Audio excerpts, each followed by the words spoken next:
Hello friends, வாங்க சாப்பிட்லாம். இன்றைக்கி மதியம் எங்கள் வீட்டில் என்ன சாப்பாடுன்னு பார்ப்போமா? சண்டே ஸ்பெஷல்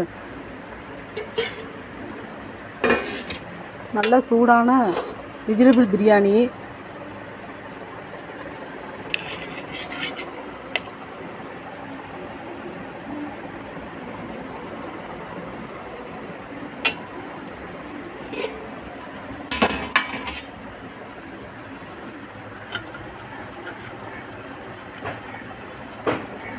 மீன் மேக்கர் கிரேவி, எக்கு,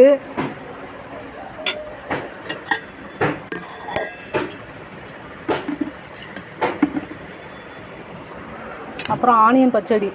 வாங்க ஃப்ரெண்ட்ஸ் சாப்பிட்லாம். இதுதான் இன்றைக்கி எங்கள் வீட்டு லஞ்சு ஸ்பெஷல். உங்கள் வீட்டில் என்ன சாப்பாடுன்னு சொல்லிட்டு கமெண்ட் பண்ணுங்கள். வீடியோ பிடிச்சிருந்தால் லைக் பண்ணுங்கள், ஷேர் பண்ணுங்கள், சப்ஸ்கிரைப் பண்ணுங்கள். பாய்.